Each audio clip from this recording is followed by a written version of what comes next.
Salut les potos, 16e jour de confinement. Alors je ne parle pas très fort étant donné qu'il y en a qui dorment encore à la maison car j'attaque de bonne heure mes montages de façon à essayer, comme vous avez pu le remarquer, de vous sortir la vidéo pour 13h30. Voilà, c'est plus sympa à 13h30 de regarder tranquillement la petite vidéo dans le canapé qu'à 21h et quelques quand c'est les films le soir. Pour ceux qui regardent la télé le soir, parce que je sais qu'il y a beaucoup d'abonnés qui sont pro YouTube, qui ne font que regarder des vidéos sur YouTube.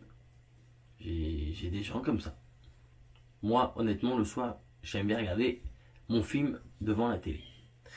Ouais, parce que derrière la télé, j'ai du mal à le voir. Non, bon, je déconne. Aujourd'hui, j'ai plein de choses à vous montrer. Je vous avais dit que je vous chercherais des images du petit circuit à l'entrée du camping. J'ai trouvé en bonne qualité quelques petites images du petit circuit à l'entrée du camping. Ouais, j'aime bien dire le petit circuit parce que comme il y a le grand au fond, mais bon, le petit circuit déjà, vous allez voir, il est pas mal. Je vais pouvoir vous montrer le grand circuit où j'ai tourné avec le 700 Raptor, mais en très bonne qualité. Je vais pouvoir vous montrer les machines qu'ils ont au camping là-bas, les motos et les quads qu'ils ont. Je vous ai dit, ils sont pro Suzuki, vous allez voir, c'est du jaune, c'est du jaune, c'est du jaune. Voilà. Je vais vous montrer aussi une petite vidéo de Pee-Wee sur son petit terrain de cross privé qu'on avait fait dans le bois. Et puis voilà, plein de choses. Donc tout de suite, je regarde les commentaires vite fait. Là, Laurent Pujol, oui, le 700 Raptor, ça monte aux arbres. Ouais. Le 700 Raptor, c'est une machine de guerre.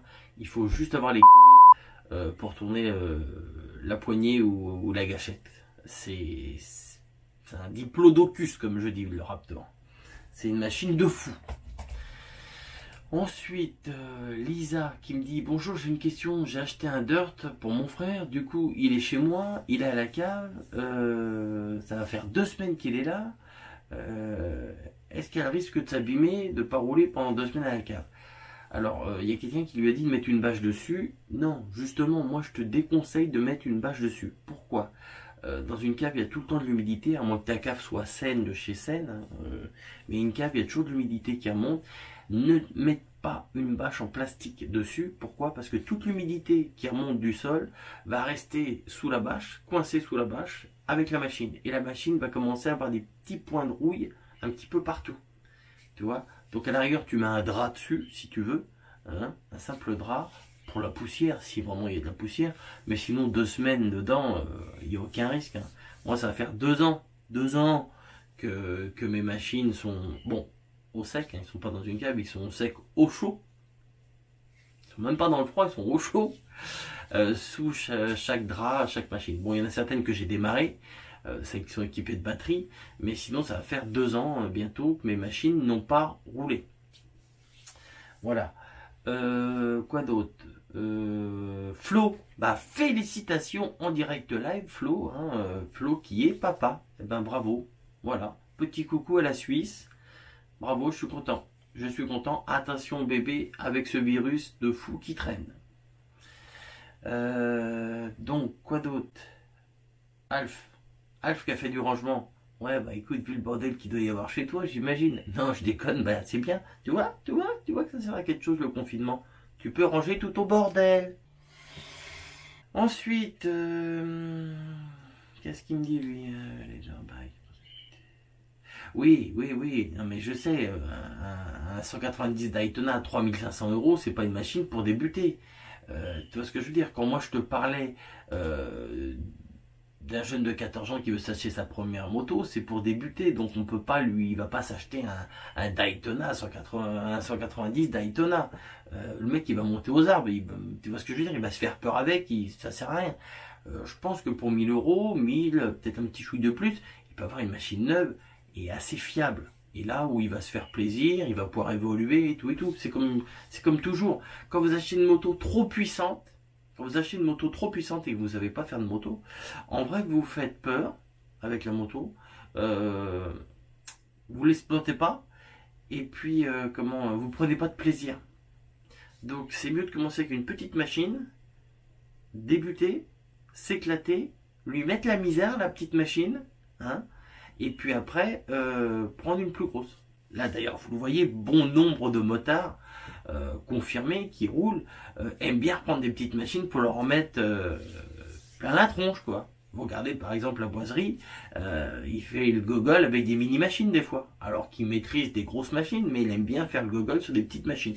Moi c'est un petit peu pareil, j'aime bien, voilà. C'est pour ça que, comme je dis, mon 700 Raptor, j'adore, c'est une super machine, mais mon 200 Blaster, qui est une merde à côté en vrai, hein, quand on compare ces deux machines, le 700 Raptor et le 200 Blaster, en prix d'achat, en prix de tout, qu'on compare, ça n'a rien à voir, hein, 700 cm3 4 temps, 200 cm3 2 temps, mais le 200 Blaster, je m'éclate comme un petit fou avec. Je m'éclate comme un petit fou. C'est petit, c'est léger, ça répond tout de suite, c'est nerveux, voilà. Je m'éclate comme un petit fou. Alors que j'ai payé combien 20 fois peut-être plus cher mon 700 Raptor, puisque je l'ai acheté neuf et que j'ai fait importer, je l'ai fait importer du Japon, envoyé en Espagne pour le faire homologuer, et arrivé livré en caisse chez moi. Et à l'époque, je l'ai payé 9, 10, presque 3000 € de moins que Yamaha vendait à l'époque ce modèle-là en homologué. Voilà. Donc moi, c'est un 700 Raptor de 2012 homologué que j'ai. Tout beau, tout neuf, qui est sur son support actuellement. Il n'a même pas les roues qui touchent par terre. Et il doit avoir quoi? Peut-être 1000, allez, je ne sais même pas s'il a 1500 km. Alors pourquoi il a si peu? Je vais vous dire. C'est que j'ai tellement de machines que je peux pas rouler avec toutes les machines. Et puis, c'est mon joujou, mon 700 Raptor. Et puis surtout, comme je suis maniaque, je vais vous dire une chose, c'est que quand vous allez rouler avec ça, que vous le salissez bien, et ben moi, pour le nettoyer, je le démonte entièrement. Voilà. Un quad pour le nettoyer correctement. C'est encore ce truc-là qui vient de se couper, là. Cet économiseur d'écran, là. À chaque fois, je me dis, faut que je m'en occupe et j'y pense pas. Et pour bien nettoyer un quad, il faut le démonter. Et honnêtement, c'est la misère. Alors, les gars qui font du motocross, qui vous disent c'est la misère déjà nettoyer le motocross, qui les 3/4 les passent au Karcher, un quad, c'est encore pire. Surtout que moi, je ne le passe pas au Karcher. Le Karcher, c'est négatif sur mes machines. Donc, Philippe supporte le confinement tranquille, j'ai des munitions. Philippe, je crois avoir vu dans ta petite boîte de pharmacie là, des cartouches, des munitions comme tu dis. Tu vas pas mourir, enfin surtout mourir de froid, ça c'est sûr. Donc Anthony Enzo qui me demandait justement le nom du camping. Le camping c'est le camping Cap Fun de Humbourg. Et là, Anthony, j'espère que tu vas regarder la vidéo parce que tu vas voir des images des petits circuits et des machines qu'ils ont. Et franchement, c'est top. Voilà. Alors, un autre truc de fou. Yann, là, qui me dit, c'est un jeune électricien, le mec qui t'indique au départ de la vidéo d'il y a 2 jours, je sais pas si vous vous rappelez, au départ, quand je sors du camping, je croise un mec, je fais demi-tour, je vais le voir, qui a un t-shirt orange, et qui m'explique des coins et puis qui m'emmène même avec sa voiture après pour me montrer. Donc le mec me dit que c'est un électricien, qu'il y a un abonné qui le connaît. Comme quoi le monde est vraiment petit. Et ben justement, une autre année, j'étais retourné au camping, j'étais passé devant chez lui, je l'avais pas vu. Puis j'ai pas voulu l'embêter, ce n'est pas très voilà. Et donc je lui avais glissé une carte du Team Seb dans sa boîte aux lettres. Alors je sais pas s'il a pris ça pour une pub ou si il a vraiment regardé le truc, mais parce que bah, j'ai fait un petit coucou à l'époque sur YouTube avec la vidéo. Mais bon, je sais pas, j'ai jamais eu de nouvelles. Je sais même pas s'il habite encore là. Donc voilà quoi. Et François qui me dit je voulais te laisser un petit message pour te souhaiter une bonne semaine et de prendre soin de tes proches. Bah idem hein. Idem, monsieur François. Hein, on prend soin de soi, on prend soin de tout le monde, on respecte le confinement, on reste, c'est reste, hein, on reste chez soi. C'est dur à dire tout ça. Hein. On reste chez soi. N'est-ce pas, Jérôme? Hein, Jérôme, qui était parti se promener avant-hier avec ses gamins. On reste chez soi. Voilà. Donc tout de suite, je vous montre quoi en premier. Ben, je vous montre le petit, le petit terrain là. Voilà, je vous montre le petit terrain. Donc là, vous pouvez voir le petit rond là. Voilà, le petit rond qui est devant vous là, avec les plots rouges et blancs. C'est ce qu'on appelle un anneau pour débuter. Voilà, les jeunes tournent là-dessus. Voilà, je vous le fais apparaître sur l'image satellite pour repérer un petit peu. Vous voyez, juste devant les deux caravanes là. Donc même sur l'image satellite, il y a les caravanes là. Elles n'ont pas bougé les caravanes. La voiture rouge par contre elle a bougé. La voiture rouge elle est à droite des caravanes sur mon image, mais sur l'image satellite elle est à gauche apparemment. Donc voilà, donc là, et ensuite, donc là, ici, les plots blancs, qui a une ouverture, là, ça c'est l'entrée du circuit. Donc là je vais vous mettre la petite flèche pour vous montrer, voilà. Ça c'est l'entrée pour entrer sur le circuit. Là tout derrière vous pouvez voir c'est tout le... Il y a un petit bar, il y a une buvette, et il y a l'atelier, hein, l'atelier qui entretient toutes les machines, hein, parce qu'ils ont quand même pas mal de machines à entretenir et les gars sont super sympas. Pas des débutants, c'est pas des débutants, vous allez voir. Donc voilà, et donc là, voilà, là on découvre le petit circuit, voilà. Alors j'ai pas beaucoup d'images, voilà, là c'est le circuit, donc le tas de terre que vous voyez en face, il est là, je vous le fais clignoter pour vous rendre compte un peu, pour se repérer un petit peu. Voilà, là c'est ce que j'appelle le petit circuit. Ensuite, je vais vous montrer le grand circuit du fond. Donc voilà, là c'est là on est au milieu du circuit. C'est franchement magnifique. Voilà, vous voyez tous les chemins qu'il y a dans tous les sens, le circuit, donc il y a du rubalise hein, pour donner à peu près le sens du circuit, où passer ou ne pas passer, pour pas se percuter, hein, pour pas faire face à face. Alors là, c'est le départ du terrain de cross. Moi je suis où il y a le point rouge. Et à droite là, en haut là, voilà, qui clignote, c'est ce que je vous montrais 2 secondes avant, tous les virages, toutes les bosses. Et vous pouvez voir tout autour, il y a des chemins encore. Vous voyez tous les chemins au milieu là-bas? Ben voilà. Il y a tout ça comme chemin tout autour. Et le terrain de cross, il est en bas dans mes pieds, on ne le voit pas. Il est, vous voyez, voilà, ce qui clignote. Et en dessous, derrière la végétation. Et donc voilà, donc là nous avons le camping vue du ciel, le petit circuit à l'entrée. Ensuite nous avons le grand circuit au fond. Et là nous avons tout le camping. Vous voyez quand même la taille du camping, quoi. C'est The Camping, hein. Il n'y a pas de souci, quoi. C'est le fameux Cap Fun de Hambourg.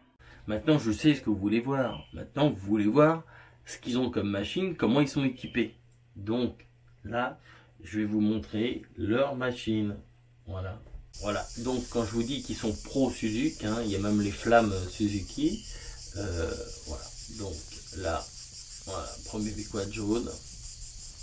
Du Suzuki, du Suzuki, du Suzuki, du Suzuki, du Suzuki, du Suzuki, du Suzuki, du Suzuki. Il y a du Suzuki.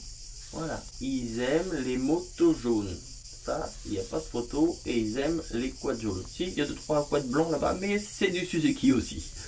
Voilà. Alors, vous pouvez voir les pneus. Hein. Les pneus, elles sont pas tout neufs, les pneus. Je pense que ils sont rodés, les pneus. Et là, franchement, regardez bien, ça, je vous en ai même pas parlé. Venez rouler en Californie. Ça fait plus de 15 ans qu'ils font ça. Vous pouvez aller rouler en Californie avec eux, là, le cross UP USA, sur les plus beaux circuits du monde, en compagnie des grandes stars US, hein, les champions de motocross, de freestyle et tout le tralala. Vous pouvez visiter les industries Oakley, FMF, Pro Circuit, enfin voilà, pour le gars qui est passionné de motocross, vous pouvez même faire, alors pour les jeunes, hein, pour les jeunes je parle, pour les jeunes vous pouvez même aller faire des stages chez eux là-bas. Quand on y était plusieurs fois, on a vu des jeunes, hein, des jeunes de quel âge, 15 ans, 15-16 ans, hein, mais plus jeunes et plus petits, plus jeunes je veux dire, il y a aussi, et plus grands aussi je suppose, et on a vu des jeunes et qui étaient en stage là-bas, donc c'est moto le matin, quoi de l'après-midi, les mecs sont immergés dedans, franchement, et puis bah, je vous dis, il y a ça, donc ils peuvent aller visiter, aller avec eux en Californie, ça va, c'est tranquille, hein.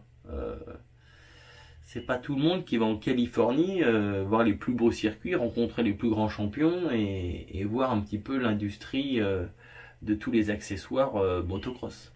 Donc, je vais vous mettre le petit Pee-Wee-Man sur son circuit privé dans son petit bois, tranquillos. Je vous laisse regarder ça tranquille. Je vous laisse avec Pee-Wee-Man. Donc la Pee-Wee-Man direct, tranquille, sur son petit terrain de cross. Essai du terrain.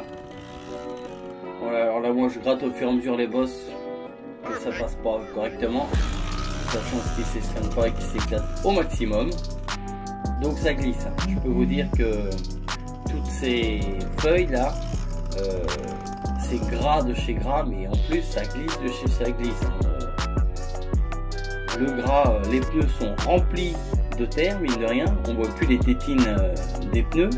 Et sur les feuilles, c'est total glisse.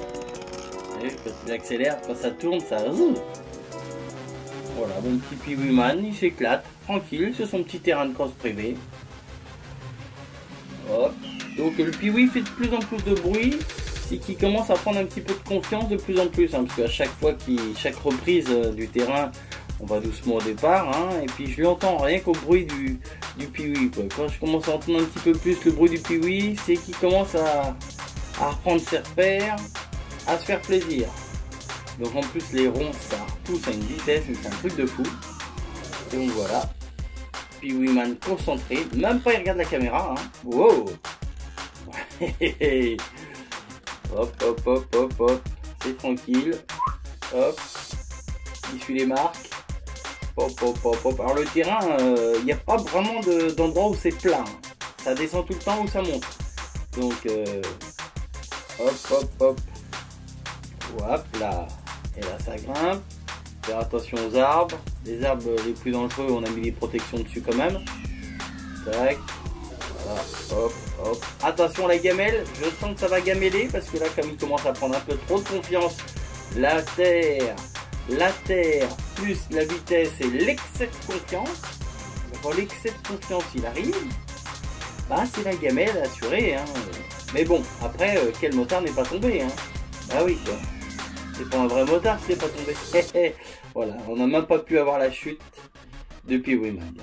Dommage. Et non, on n'a pas eu la chute de Pee-Wee-Man. Vous voyez, il y a beau avoir une caméra sur son casque, une caméra à droite, une caméra à gauche, machin truc. Et ben là, la gamelle, la chute, et voilà. Parce que pourquoi? Tout simplement que la caméra qu'il avait sur le casque était pleine de petites gouttelettes d'eau. Quand on touche les branches, à chaque fois il y avait de l'eau dessus. J'ai pas fait attention. D'habitude, quand je roule, moi, j'y pense régulièrement à m'arrêter pour nettoyer la face de la caméra. Et là, bah donc voilà. Et à la fin, du coup, c'est inexploitable. Donc je suis dégoûté. Ça, c'est ma politique. Vous savez, c'est ma politique, ça. Prendre une gamelle.